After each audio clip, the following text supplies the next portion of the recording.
In the land of Canaan before Christ, a woman quietly stood in the history of the Bible. She was Sarah, the wife of Abraham, the father of faith. If we only see her as the supporting role beside a great man, we'll miss the rawest struggles in her life. When God's promise was slow to come, she tried to control the situation in her own way, but fell into deeper trouble. Yet it was in these struggles that we see how God preserves an imperfect life. The shame of being childless. Sarah's deepest pain in life was not wandering or aging, but being barren. In that era, a woman's worth was almost entirely tied to whether she could bear children. She was called Sarai, the barren one. Genesis chapter 11 verse 30.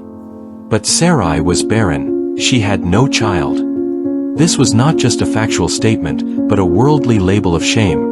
It clung to her year after year, piercing her soul. As Abraham's wife, she heard God's promise.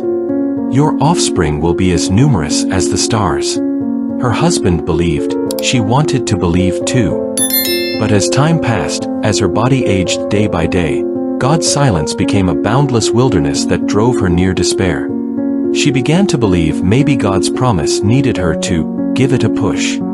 So she gave her maid Hagar to her husband, to bear children for Abraham. Genesis chapter 16 verse 2. Sarai said to Abram, "See now, the Lord has restrained me from bearing children. Please, go in to my maid. Perhaps I shall obtain children by her." And Abram heeded the voice of Sarai.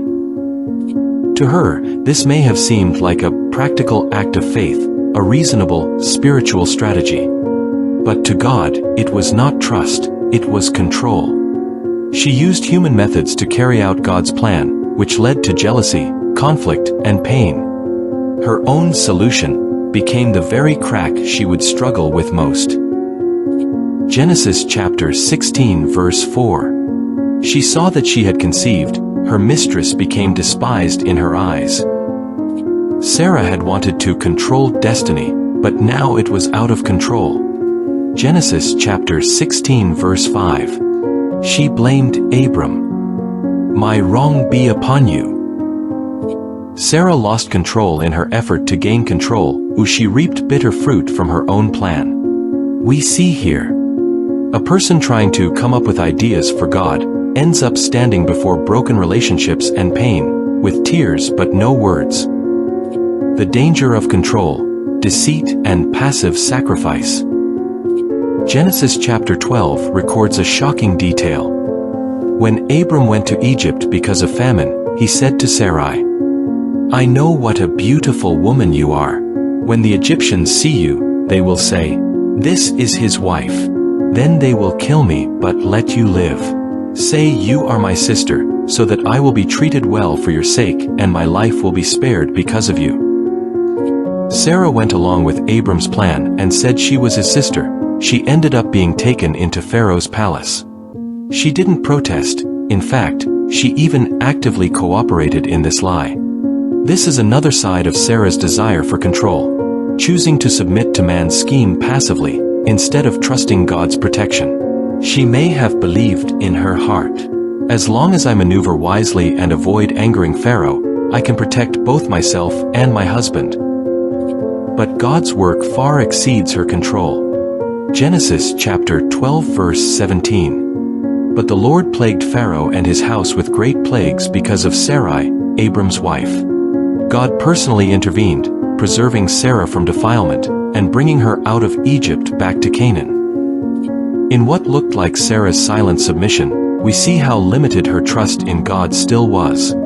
She didn't cry out to God, nor did she oppose the flawed plan. She stepped back, handing over control to man, not to God.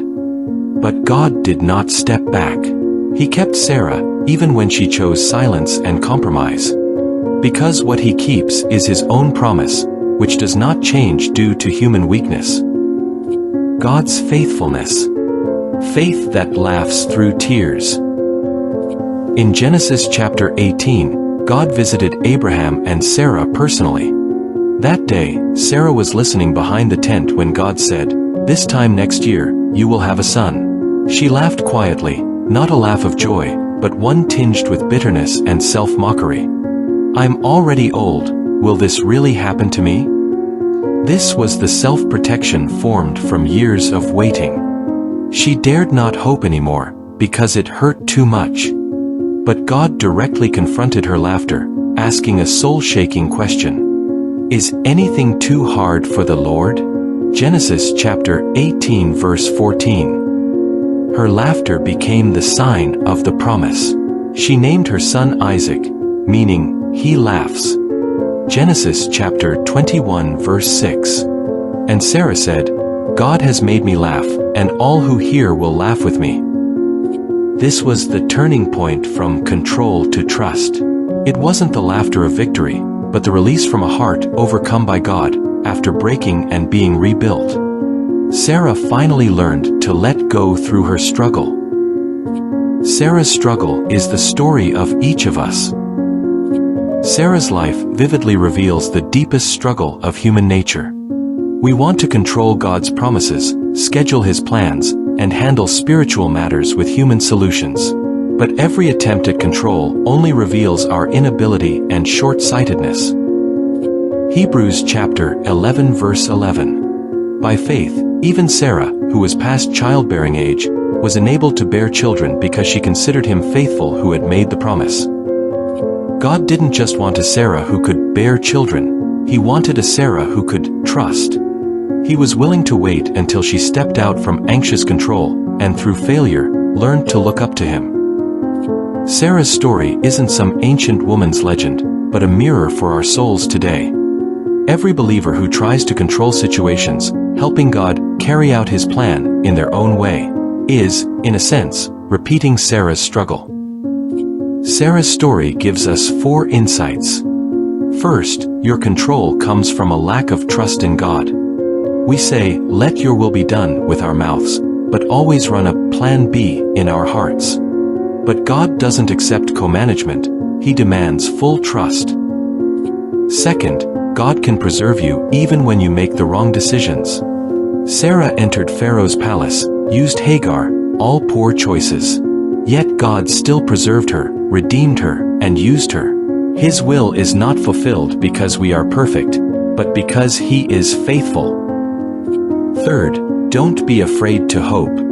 Sarah laughed because she feared hope might once again break her heart. But God asked, is anything too hard for the Lord? Genesis chapter 18 verse 14. This is His invitation to all who are waiting. Keep hoping, even if it seems too late.